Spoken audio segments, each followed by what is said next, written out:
Bonsoir, je suis Nina et bienvenue à RDC UKTV News. Ce soir, nous vous apportons les dernières évolutions de la République démocratique du Congo. Dans notre principale information, le parti du leader de l'opposition Moïse Katumbi intensifie ses critiques contre le président Félix Tshisekedi, l'accusant de tenter de prolonger son mandat présidentiel au-delà des limites constitutionnelles. Nous commençons par une actualité politique de dernière minute de Bruxelles.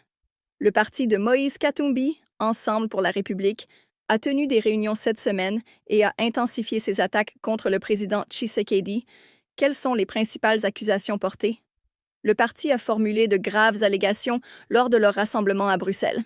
Ils affirment que le président Tshisekedi tente de modifier la Constitution pour prolonger indéfiniment son mandat présidentiel. Le parti dit ne pas faire confiance au gouvernement actuel et accuse le président de refuser les initiatives de dialogue proposées par les leaders religieux. Together for the Republic critique également ce qu'ils appellent des tactiques dilatoires, visant à saper les efforts de dialogue inclusif de la Conférence épiscopale nationale et de l'Église du Christ au Congo. En réponse, le parti de Katumbi a annoncé un plan d'action global. Ils mettent en place un mécanisme de protection et d'alerte pour traiter les plaintes et les actions juridiques contre les restrictions aux libertés publiques. Le parti prévoit également une mobilisation totale, renforcer leur organisation, s'étendre sur tous les territoires et élargir leur base de soutien avec l'aide de la diaspora. Notamment, Katumbi appelle à l'unité de toutes les forces démocratiques, mouvements citoyens et sociétés civiles pour mettre fin à la dictature et restaurer le pouvoir légitime par des élections crédibles. Cela représente une escalade significative dans la rhétorique de l'opposition à l'approche des échéances électorales futures. C'est tout pour les nouvelles de ce soir. Restez à l'écoute pour plus de mises à jour sur cette histoire en développement. Merci de regarder RDC UKTV News. Je suis Nina, bonne nuit. Veuillez abonner. États-Unis, 52 élus démocrates exigent davantage de transparence sur un futur accord minier avec la RDC. 52 membres du Parti démocrate à la Chambre des représentants des États-Unis veulent plus de transparence et un meilleur contrôle parlementaire sur un futur accord sur les minerais critiques entre Washington et Kinshasa. En RDC, le consortium de la société civile « Le Congo n'est pas à vendre » appelle aussi à plus de transparence. Il s'agit de 52 élus démocrates, soit un peu plus de 12% des 435 membres de la Chambre des représentants des États-Unis et environ un quart du caucus démocrate. Ils proviennent de plusieurs commissions et caucus thématiques liés au commerce, aux affaires étrangères, à l'environnement, aux droits humains et au travail. Parmi eux, 2 noms comptent particulièrement. Linda Sanchez, du groupe démocrate chargé de surveiller le commerce extérieur, et Alexandria Ocasio-Cortez, figure connue du parti et responsable des questions liées aux ressources naturelles. Ils insistent sur le respect des droits humains, la protection de l'environnement et la transparence. Dans une lettre adressée à Donald Trump, ils lui demandent notamment d'éviter les conflits d'intérêts et l'opacité dans ce projet jugé stratégique pour les États-Unis. Conflit d'intérêts? Ces élus affirment que le Congrès n'a pas été consulté et qu'aucune information n'a été partagée sur le contenu des négociations. Ils évoquent également un possible conflit d'intérêts, citant nommément l'homme d'affaires texan Gentry Beach, proche de Donald Trump, qui ferait partie d'un consortium cherchant à obtenir les droits d'exploitation de la mine de coltan de Rubaya, au nord Kivu, dans l'est de la RDC. Le 27 juin dernier, la Chambre avait adopté une résolution approuvant la mise en place d'accords sur les minerais critiques avec la RDC.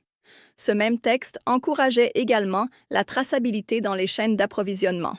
À ce stade, les accords ne sont pas encore formellement signés. Mais des accords de principe existent déjà avec certaines sociétés comme Cobalt Metals.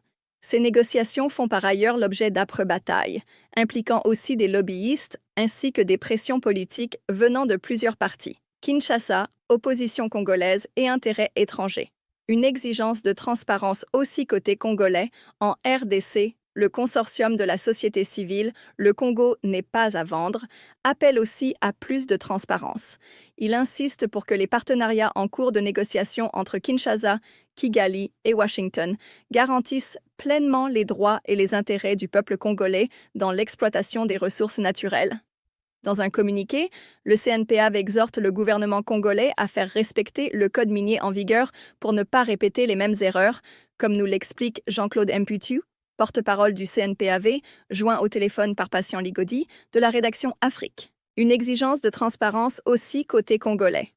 En RDC, le consortium de la société civile Le Congo n'est pas à vendre appelle aussi à plus de transparence. Il insiste pour que les partenariats en cours de négociation entre Kinshasa, Kigali et Washington garantissent pleinement les droits et les intérêts du peuple congolais dans l'exploitation des ressources naturelles. Dans un communiqué, le CNPAV exhorte le gouvernement congolais à faire respecter le code minier en vigueur pour ne pas répéter les mêmes erreurs, comme nous l'explique Jean-Claude Mputu, porte-parole du CNPAV, joint au téléphone par Patient Ligodi, de la rédaction Afrique. Ce soir, nous vous apportons des nouvelles extraordinaires du monde de la boxe alors qu'un boxeur congolais entre dans l'histoire sur la scène mondiale. Notre principale information ce soir, Martin Bakol, de la République démocratique du Congo, a atteint la première place du classement poids lourd de la WBA, devenant le premier boxeur africain à réaliser cette étape. Nous commençons par cette réalisation révolutionnaire dans la boxe professionnelle. Après 5 ans à la 2e place, Martin Bakol a enfin conquis la position de tête dans le classement poids lourd de la World Boxing Association. Mike, dites-nous en plus sur ce moment historique. C'est en effet une réalisation monumentale. Le Congolais de 30 ans, originaire de Kananga, a détrôné Anthony Joshua d'Angleterre pour devenir le premier poids lourd africain à atteindre la première place du classement WBA. Joseph Parker de Nouvelle-Zélande occupe désormais la 3e place.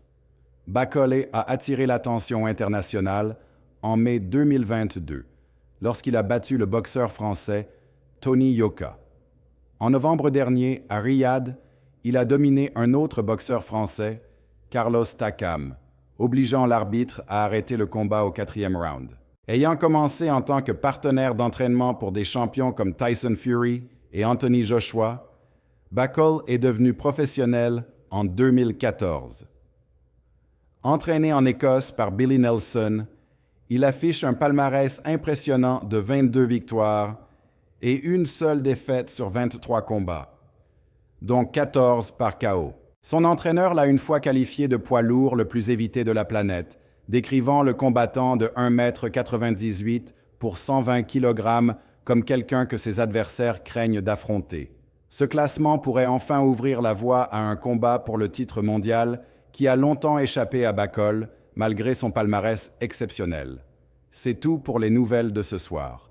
Restez à l'écoute pour plus de mises à jour sur cette histoire en développement et d'autres nouvelles de la région. Merci de regarder RDC UKTV News. Je suis Joel Mbenga. Bonne nuit.